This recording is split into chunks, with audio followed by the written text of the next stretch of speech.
This work's pretty tedious, but it's worth it in the end.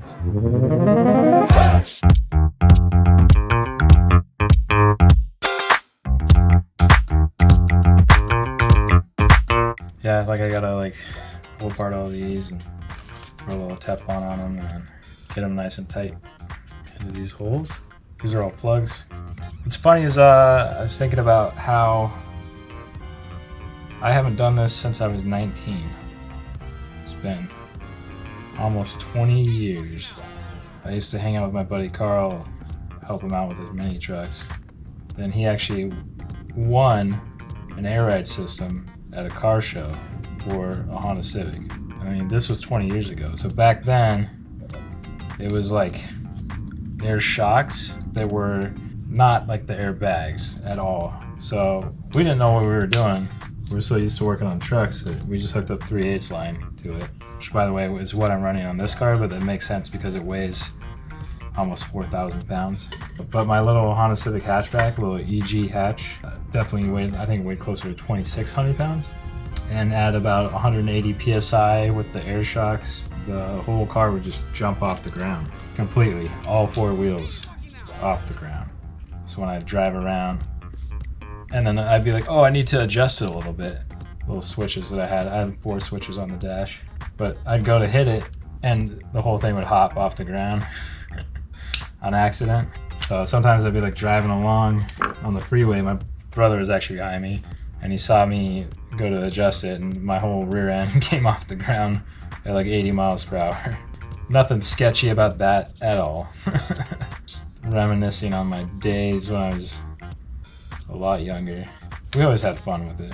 It's funny how this is kind of helping me remember those days.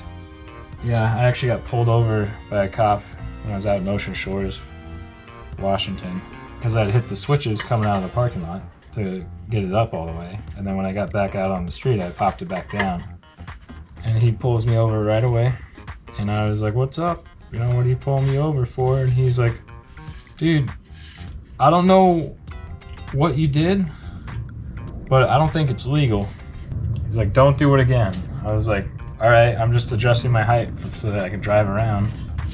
He's like, yeah, don't do that again. That's not legal. I was just like, okay. So it's funny, like small towns, cops, they don't see that kind of stuff a lot. So, I mean, I would roll up to car shows, car meets actually, and people would be like, dude, that car's sick.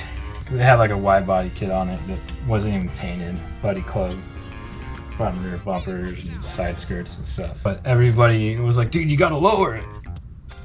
And I was like, oh, okay, thanks, man. And then right as I parked, I'd slam it down on the ground. I remember the first time I did that at the meet, everybody was like, what? Usually I would drive around on coilovers all the time. Those air shocks were horrible. I would not recommend straight air shocks. The ride quality sucked. All the real suspension, if you needed any sort of shock at all, I mean, it was bad. It was bad. Nowadays though, with the airbags, it's supposed to ride a lot better. I actually haven't really driven that much with cars in air ride. I'm just kind of taking a gamble on it for this. I mean, it looks cool. It's what all the kids are doing. Give it a shot, try it again. If it's horrible, I'll probably just get some coilovers. I also bought a set for my touring. We'll see how that works out.